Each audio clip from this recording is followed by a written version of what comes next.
दोस्तों, कहानी की शुरुआत होती है दो मैरिड दोस्तों को दिखाते हुए, जिसमें एक का नाम नोएल और दूसरे का नाम पीट होता है। पीट नोएल से कहता है कि उनकी जिंदगी में जब से बेबी आया है तब से उसकी वाइफ उसे ज्यादा टाइम नहीं दे पाती है और वो साल में केवल 3 बार ही इंटीमेट होते हैं। इस सुनकर नोएल उसे जवाब देते हुए कहता है कि मैं सिर्फ अपने इंटीमेट सीन को एंजॉय करता हूँ, जबकि मेरी वाइफ भी प्रेग्नेंट होने की कोशिश कर रही है। इस दौरान हम नोएल की वाइफ ऑड्रा को पीट की वाइफ से बात करते हुए देखते हैं, जो उसे बताती है कि वो अपने पहले बॉयफ्रेंड से प्रेग्नेंट हो गई थी, लेकिन उसका मिस कैरेज हो गया और ये बात नोएल को आज तक नहीं पता है। जिस पर मैरीन उससे कहती है कि हो सकता है कि शायद नोएल में ही कोई दिक्कत हो, जिस वजह से ऑड्रा प्रेग्नेंट नहीं हो पा रही है। ये सुनकर ऑड्रा मानी से नोएल की तारीफ करने लगती है और उससे कहती है कि नोएल एक अच्छा हस्बैंड है और उसे यकीन है कि जल्द ही उनका बेबी होगा, जिसके बाद वो एक अच्छा फादर भी साबित होगा। हालांकि मानी को अब भी यही लगता है कि शायद नोएल पिता नहीं बन सकता। इधर पीट नोएल को कल रात जो उसने किया उसके बारे में बताता है और कहता है कि जब रात में मनी उसके पास आकर सो गई थी तब वो बहुत ज्यादा थकी हुई थी,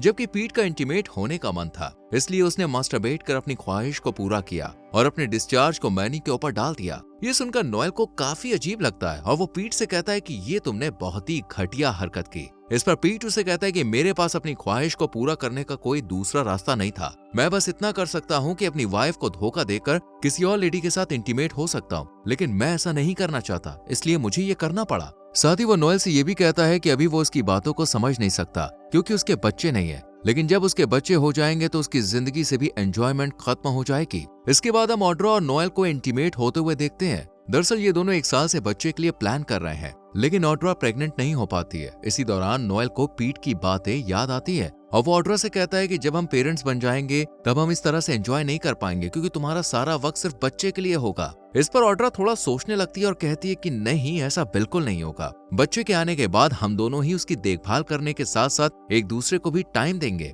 वहीं दूसरी तरफ पीट एक फिल्म देख रहा होता है, जबकि मानी सो चुकी थी। ये देखकर पीट पहले उसे चेक करता है और कंफर्म करता है कि वो सच में सोई भी है या फिर नहीं, और जब देखता है कि मानी सो चुकी है तो वो मास्टरबेट करने लगता है। अगले दिन ऑड्रा के पास उसकी एक बहुत ही पुरानी फ्रेंड हॉली का मेल आता है, जिसमें उसने लिखा था कि वो कुछ दिनों के लिए ऑड्रा के शहर आ रही है और वो उससे मिलना चाहती है। हालांकि उसका मेल पढ़ने के बाद ऑड्रा खुश होने के बजाय काफी परेशान हो जाती है क्योंकि उसे हॉली से मिले हुए 12 साल हो चुके थे और इन 12 सालों में हॉली ने उसे एक बार भी कांटेक्ट करने की कोशिश नहीं की और अब अचानक वो यहाँ पे आ रही थी। इस पर नोएल उसे समझाते हुए कहता है कि हॉली तुम्हारी दोस्त है और अगर वो तुमसे मिलना चाहती है तो इसमें कोई परेशानी की बात नहीं है, तुम आराम से उससे मिल सकती हो। ये सुनकर ऑड्रा उसे कॉलेज में हुई लड़ाई के बारे में बताती है कि एक बार हम दोनों का बहुत बुरा झगड़ा हुआ था, जिसके बाद हम दोनों ने एक दूसरे से बात करना बंद कर दिया था। यही वजह है जो ऑड्रा हॉली से मिलना नहीं चाहती है। हालांकि ब्रेकफास्ट करते वक्त ऑड्रा अपना माइंड बदल लेती है और नोएल से कहती है कि मैंने हॉली के बारे में अपनी राय बदल ली है, इसलिए जब वो अगले हफ्ते आएगी तब मैं उससे मिलने के लिए जरूर जाऊंगी। इसके बाद ऑड्रा आधी रात में नोएल को नींद से जगाती है और उसके सामने एक सीक्रेट रिवील करती है। वो उसे बताती है कि कॉलेज में हॉली और उसका रिलेशन था और इस दौरान इन्होंने वो सब कुछ किया जो एक रिलेशनशिप में होता है। उसकी बात सुनकर नोएल एकदम शॉक रह जाता है क्योंकि ऑड्रा लेस्बियन नहीं थी और ना ही उसका इंटरेस्ट लड़कियों में था। अगले दिन हम नोएल को बहुत ज्यादा परेशान देखते हैं क्योंकि उसे ऑड्रा के बारे में ये सब जानकर काफी बुरा लगा था, इसलिए वो पीट के पास जाता है और उसे सब कुछ बता देता है। इस पर पीट उसे समझाते हुए कहता है कि ये सब कुछ नॉर्मल है और कॉलेज में अक्सर इस तरह के रिलेशनशिप्स हो जाते हैं, इसलिए तुम इस बारे में ज्यादा मत सोचो। तभी यहाँ मनी भी आ जाती है और वो नोएल को परेशान देख जब इसकी वजह पूछती है तब पीट उसे सब कुछ बता देता है। अब मनी ऑड्रा की दोस्त थी, इसलिए वो ये बात ऑड्रा को भी बता देती है। यानी अब इन चारों को पता था कि अगले हफ्ते जो ऑड्रा की फ्रेंड आ रही है उसका और ऑड्रा का रिलेशन था। इसी दौरान पीट के माइंड में एक आइडिया आता है और वो नोएल से कहता है कि तुम हॉली और ऑड्रा तीनों साथ में मिलकर एंजॉय कर सकते हो। हालांकि पहले तो नोएल उसकी बात को इग्नोर कर देता है, पर पीट उसे समझाने लगता है कि इस तरह 3 लोगों को एक साथ एंजॉय करने का मौका बहुत ही कम मिलता है,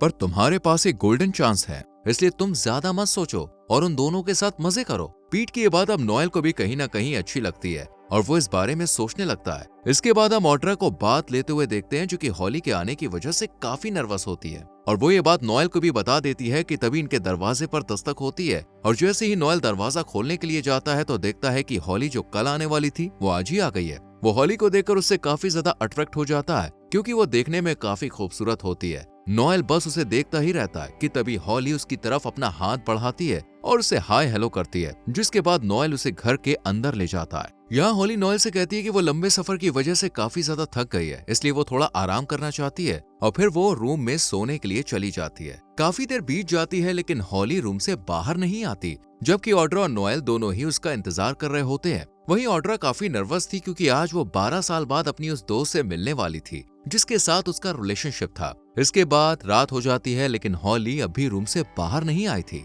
ये देखकर नोएल पीट को कॉल करता है और उससे कहता है कि ये सब तुम्हारी वजह से हो रहा है। जब से मैंने हॉली को देखा तब से मैं उसके बारे में ही सोच रहा हूँ और उसके करीब जाने से खुद को रोक नहीं पा रहा हूँ। साथ ही वो पीट से ये भी कहता है कि मैं एक अच्छा हस्बैंड नहीं हूँ क्योंकि मैं अपनी वाइफ को धोखा देकर उसकी दोस्त के साथ ये सब करना चाहता हूँ। इधर ऑड्रा हॉली से मिलने उसके रूम में जाती है, जहाँ हॉली उसे देखकर काफी खुश होती है और गले लगा लेती है। इसके बाद दोनों डिनर करने के लिए नीचे आ जाती है। यहाँ हॉली इन दोनों को बताती है कि वो एक फर्म की मालिक है जो कुकीज बनाती है। इसी बातचीत के दौरान नोएल हॉली को बता देता है कि उसके और ऑड्रा के रिलेशन के बारे में उसे पता है, जिसे सुनकर हॉली को ज्यादा फर्क नहीं पड़ता, लेकिन ऑड्रा को काफी बुरा लगता है और वो यहाँ से उठकर चली जाती है। लेकिन नोएल के दिमाग में बस पीट की बातें घूम रही थी। वो सोचता है कि आखिर हॉली और ऑड्रा को इस बारे में कैसे बताए। तभी मौका मिलते ही वो हॉली को सब कुछ बता देता है, जिसे सुनकर वो गुस्सा होने के बजाय काफी खुश होती है क्योंकि उसे ये सब काफी कूल लगता है और वो खुद भी ऑड्रा के साथ एंजॉय करना चाहती थी। इसलिए वो नोएल से कहती है कि मैं इसके लिए तैयार हूँ, लेकिन ऑड्रा भी इस बात पर राजी होनी चाहिए।